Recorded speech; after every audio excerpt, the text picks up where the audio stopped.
Hello everyone, this is Riton and let's get started. Our lesson for today is about molar mass. And by the end of this video, you should be able to first define molar mass or interpret statements in which the term molar mass is used, and calculate the molar mass of any substance whose chemical formula can be written or is given. Now, when we talk about atomic, molecular, or formula masses, we're really talking about the mass of very tiny particles, specifically atoms or molecules. The problem is, we can't isolate just one atom or individual atoms and put it on a balance. So on their own, these masses are limited in practical use. To solve this, chemists use molar mass, which helps us connect what is happening at the particle level or microscopic level to quantities we can actually measure in the laboratory or macroscopic levels. Instead of weighing single particles, we weigh a large collection of them we call a mole. And again, just a review, 1 mole of any substance is equal to 6.02 times 10 raised to 23 particles. And that is the large collection of particles. Molar mass is the mass per mole of a substance. In other terms, it tells us how much 1 mole of a substance weighs. And we express it in grams per mole, or in symbols, G for grams per mole or mole. This is what allows us to move from invisible particles to measurable masses we can work with in real experiments. Moreover, many of the ideas we talked about the atomic mass, the mole, and the molar mass, are all connected to one reference element, which is your carbon 12. First, by definition, one atomic mass unit is equal to 1/12 of the mass of a carbon 12 atom. This is what sets the scale for atomic masses in the periodic table. Second, 1 mole is defined as 6.02 times 10 raised to 23 particles, which is exactly the number of atoms found in 12 grams of carbon 12. Because of these definitions, there are two important facts to follow. First, one carbon 12 atom has an atomic mass of exactly 12 atomic mass units, and 1 mole of carbon 12 atom has a mass of 12 grams, giving it a molar mass of 12 grams per mole. This is why carbon 12 serves as a bridge linking atomic scale masses to measurable laboratory quantities. To further expand that idea, one important thing to notice is that atomic mass and molar mass are numerically the same. The only difference is the units. Atomic, molecular, or formula mass is measured in atomic mass units, or simply U, while molar mass is measured in grams per mole. This relationship doesn't apply only to carbon 12. It works for all substances. For elements, the atomic mass in the periodic table becomes the molar mass. For molecules, the molecular mass becomes the molar mass.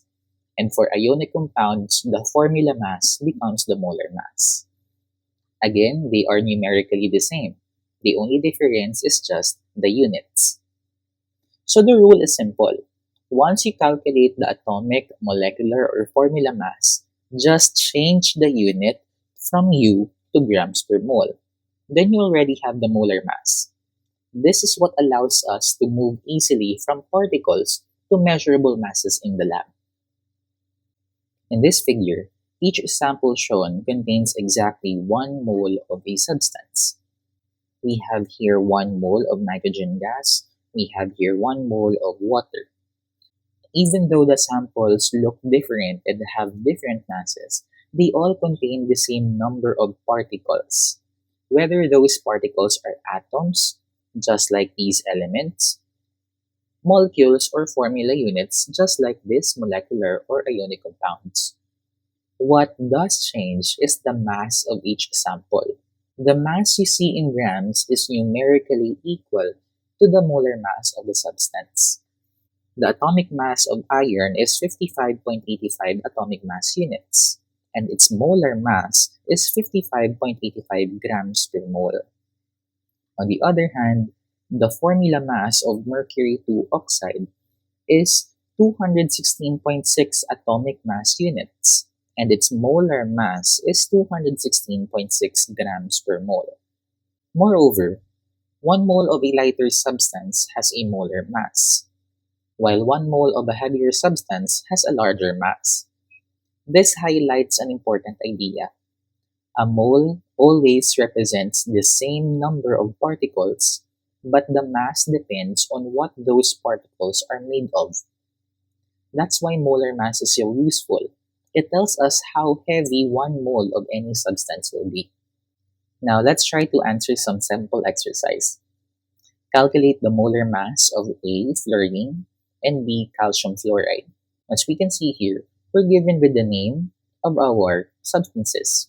We have fluorine and we have calcium fluoride.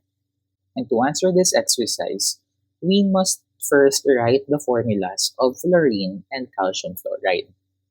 We know that fluorine is an element, and fluorine is also a diatomic molecule. Therefore, we will write its formula as F2.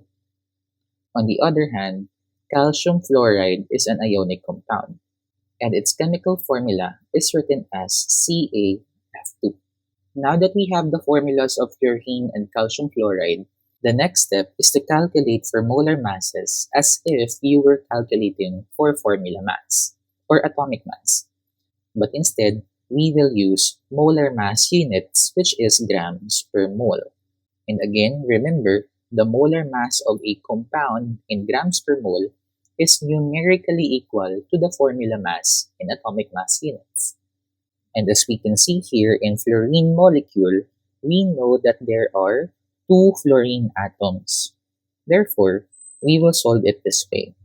2 fluorine atoms times 18.998, its atomic mass based from periodic table, and the answer is 37.996, and the unit will be grams per mole.